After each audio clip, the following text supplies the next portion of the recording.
What's going on, guys and gals? Captain Cody Davis here. Welcome to another episode of Tight Splice Charters, a very unplanned episode of Tight Splice Charters, unfortunately. My clients I'm supposed to be taking out on the lake today are about 50 minutes late and are not answering phone calls or text messages, so I guess it's just me, myself, and I today. Thankfully, I had the camera bag in the truck, so I'm gonna go fishing.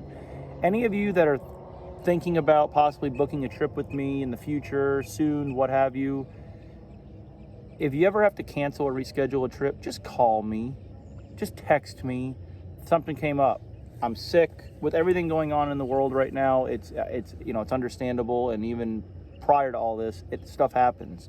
Don't do the no call, no show thing. Not to me, not to any other fishing guide. Our nights and mornings start and end a lot earlier and later than the customers. I've been up. You got to wipe the boat down. Got to go top off with gas. Got to launch the boat. Get to wipe down. Get the. There's just a lot that goes into it when I could be in my nice, comfy bed and not wasting my time getting eaten alive by mosquitoes in the boat ramp basin for absolutely no reason. So don't do the no call, no show thing. That's just horrible and pisses me off to no end. So the only thing that makes a guide feel better is when you get a no call, no show, is to go out and smash them, right? So hopefully that's what we're gonna do. I haven't really been down here on the south end very much, and I'm actually gonna run north from here. I've got a full tank of gas and just kind of want to go do some looking.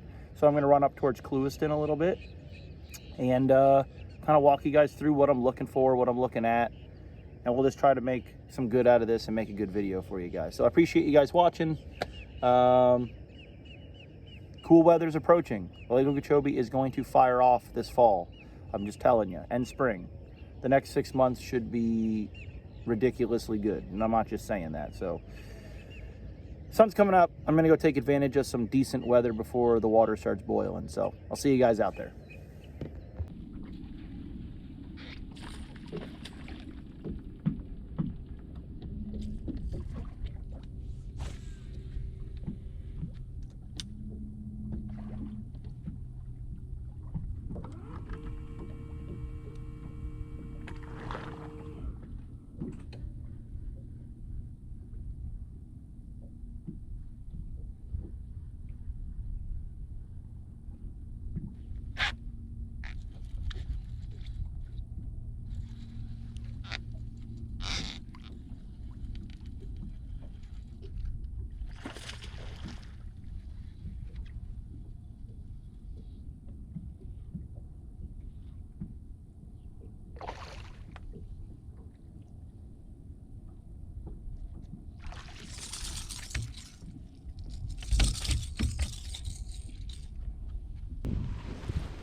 That's how you want him to eat a rattle trap there.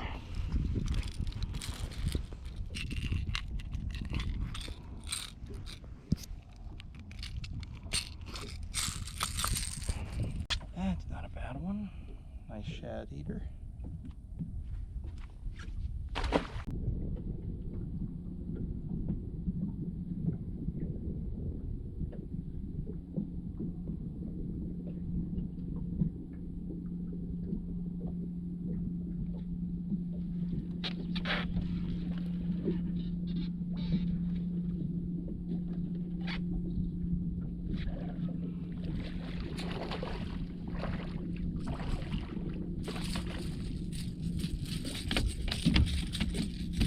Fat and healthy in here.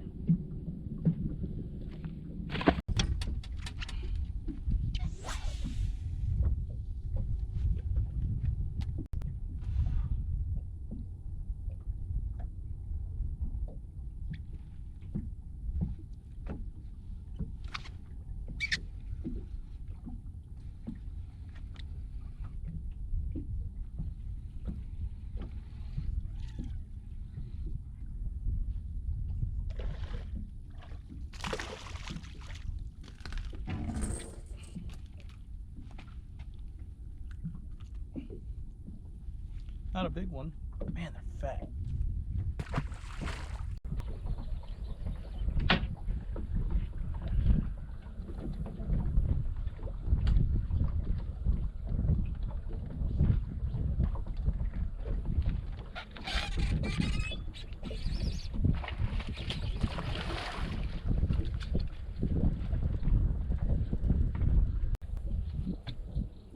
So anytime you're concentrating on fish that are honed in on bait, anytime you guys hear me say bait in my videos, I'd almost guarantee I'm referring to shad. If I'm referring to brim or bluegill, I'm probably going to say brim or bluegill. But shad fish, there's a couple of things to keep in mind, at least here on Okeechobee.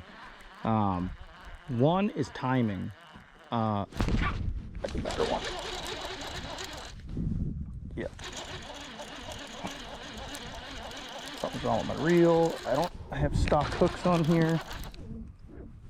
Oh yeah, that's better. Of course. I didn't take the time to switch my hooks, so I'm gonna regret that at some point today.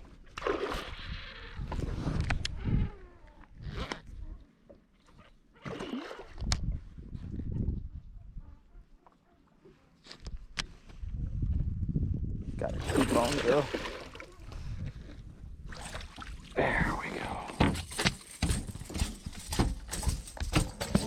Hey. That's more what we want. Good one. All right, sorry about that. I had a knot in my line and just cut it all off, retied and all that. So we're back. So as I was saying before that good one interrupted me, timing. Timing is huge when talking about shad fish, at least out here on this lake. You could be on top of the mother load, bait could be right on top of them, everything looks perfect and they don't bite and you just think they're not there. And if you don't have the right conditions, if you don't have wind blowing that bait, pushing that bait a certain direction, or you don't have low light conditions, a lot of times they won't feed. Now obviously there are the times where it doesn't matter, but a lot of the times you want to wait for those ideal conditions, which is what I kind of did this morning. I got out here a little later than I wanted. I think I kind of caught the tail end of the bite out here, and instead of sitting there and beating on them when they stopped, I just kind of left, went and did some other stuff for a couple hours. Now as you can see, we got plenty of clouds. We had a better breeze blowing a few minutes ago and now that kind of died. I really wish that would pick back up. And those are going to set the bait up, they're going to turn the fish on, and things like that. It's just going to help. Another big thing I could tell you is do not fish very fast.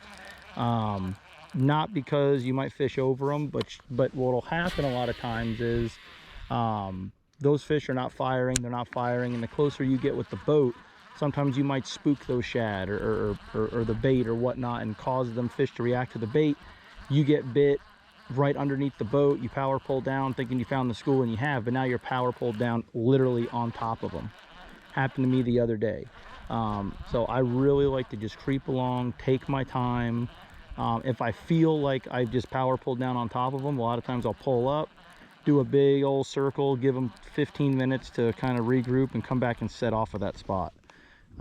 Happens to me all the time. I can't stand it when it does, but I'm kind of used to it by now. So just something to be aware of out here.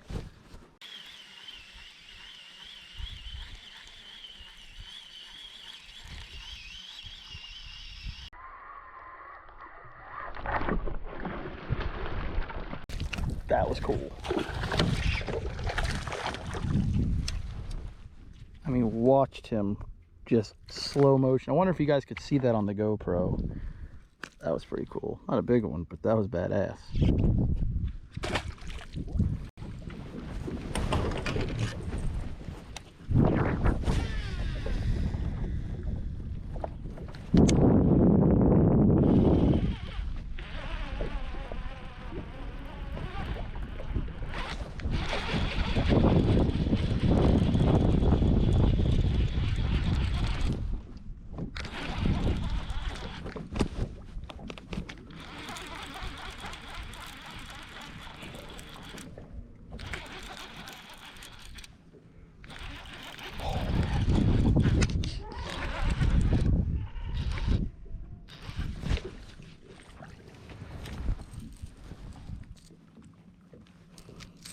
See them scales? I had two on there. Y'all are about to see a crazy Okeechobee here.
catching them.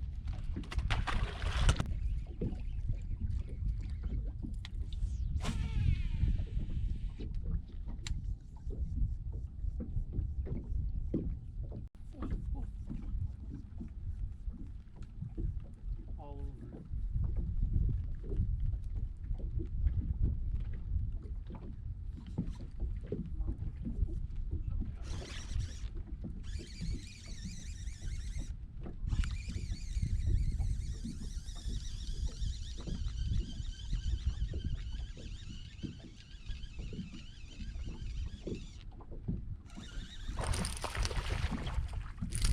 Oh my God.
They're not bad.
Of course, his boat's starting to come around. It's trying to be quiet, but beautiful fish.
Damn, that was cool.